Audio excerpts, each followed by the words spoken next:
What's up, everybody? And this is Talk Sports with BG. Out for the moment. Breaking news. Crazy stumbles to the ground, but that is an excellent catch and run by Dallas Cowboys. Steps off 5-5 opening drive. Look at that no look.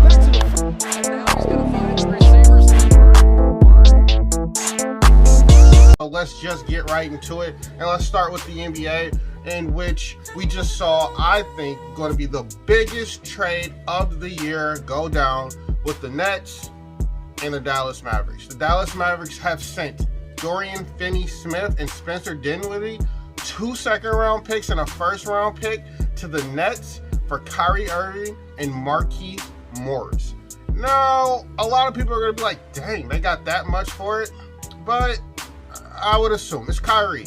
And I know everybody's like, he's a headache, but here at Talk Sports, we keep it on the court, and we're just going to go based off of his basketball playing skills. And he's a baller.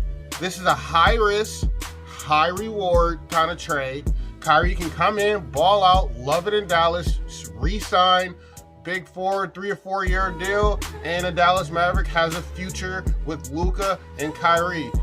Or it could go, Kyrie doesn't like it, balls out that year, and go somewhere else like he wants, where he wants to go. So, again, this is a high-risk, high-reward trade.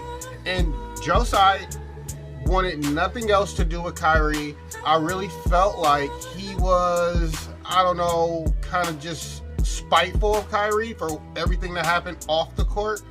But I kind of get it, and I kind of don't. And you just have to cut bait at some point in time.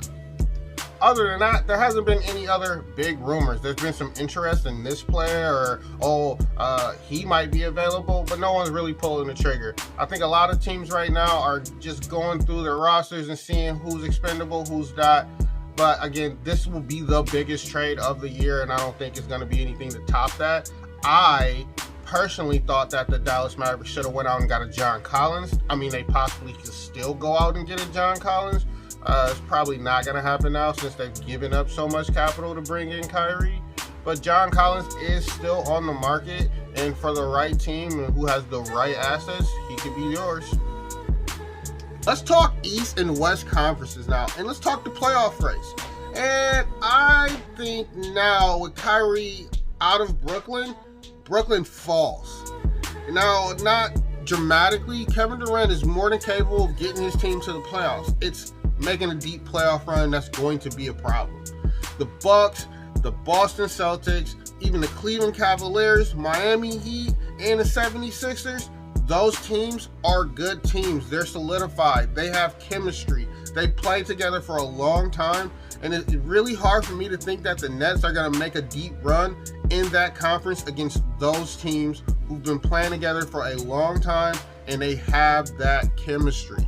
So, Nets, I see them falling a little bit. I don't know where they fall to. I don't think they fall out of the playoffs, but they're definitely going to have a rough time if they do make the playoffs. Now, if we're talking Western Conference, it does shake up a little bit.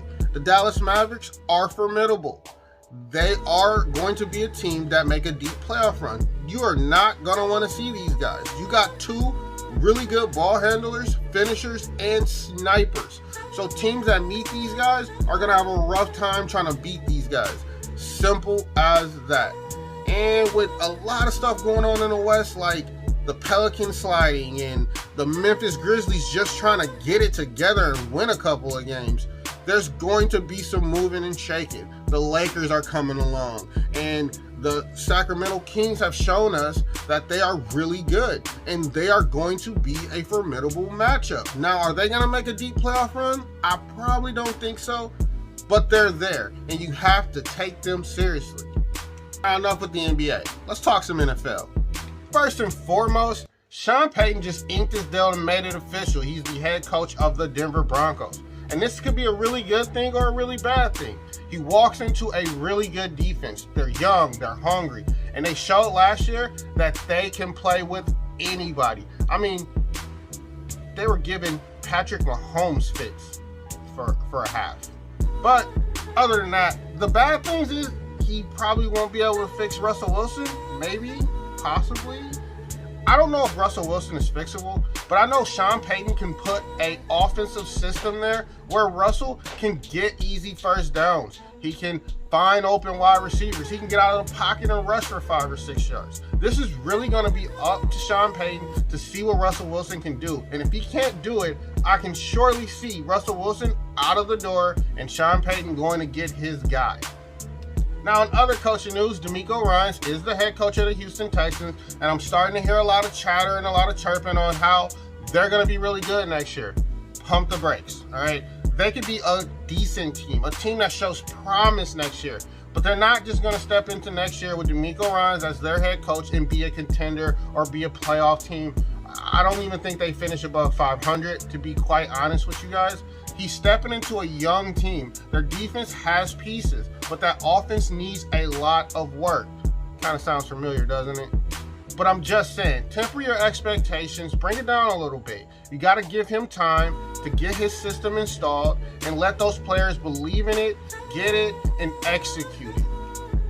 Thanks for watching Talk Sports with B Jinx. And for more exclusive videos, follow my YouTube, TikTok, Twitter, and Facebook.